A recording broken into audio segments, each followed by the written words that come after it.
Seatrade Cruise caught up with a handful of CruiseBritain members to hear about their reflections on the restart in the UK. Here's what they had to say. We were looking after roughly 20 cruise lines. By about May, it became rather apparent that all the different plans we'd put in place and different scenarios were slipping slowly off the door, rather rapidly off the desk. At peak, we had 440 members of staff on furlough. And there came a tipping point when furlough started to taper that we, as a business, just couldn't sustain keeping a number of staff on furlough. You went from 100 turnarounds to zero. Nobody came.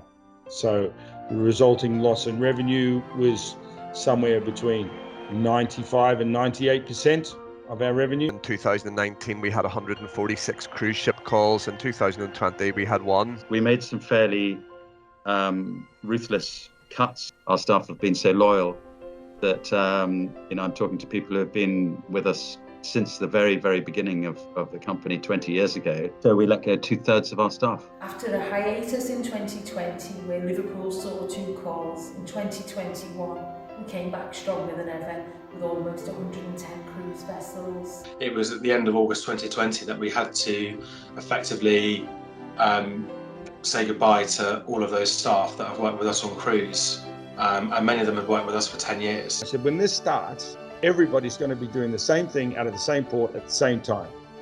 And sure enough, boom, where we would do that 100 operations over a 5 or 6 month period, we ended up doing 100 operations over 3 months. 17th of May was the announced start date. It was Viking for us straight out of the gate, and everyone was cheering and singing from the rooftops with masks on, of course.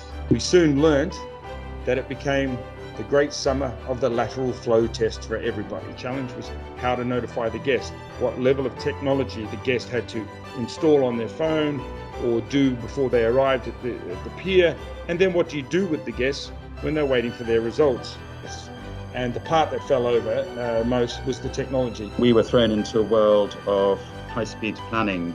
Suddenly it was, let's go to the English coast. We then had the ping-demic that came along coinciding with the peak of our return to service and the government relaxing regulations. The lifting of the bubble was a massive step forward. We could open our shop in our terminal, and it meant that we could let taxi drivers in again. It also just generally brought a sense of normality back to the operation again. What's been really positive is all of our stakeholders coming together to deliver solutions. In terms of what lessons we've learned, it's an old one, but really teamwork makes the dream work. Restart has been about adaptability for me.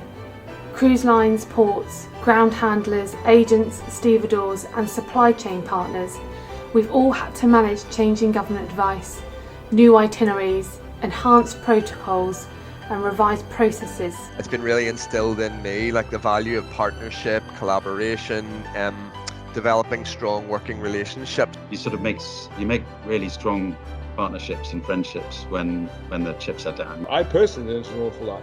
I learned how to manage cars instead of people this year for drive-in testing, and cones instead of stanchions. This is the one positive takeaway I take from this fall, that all of our clients have invested heavily in the check-in process, because to make it touchless, to make it socially distanced, to make it as safe and as quick as they possibly can. Ships having their own epidemiologists.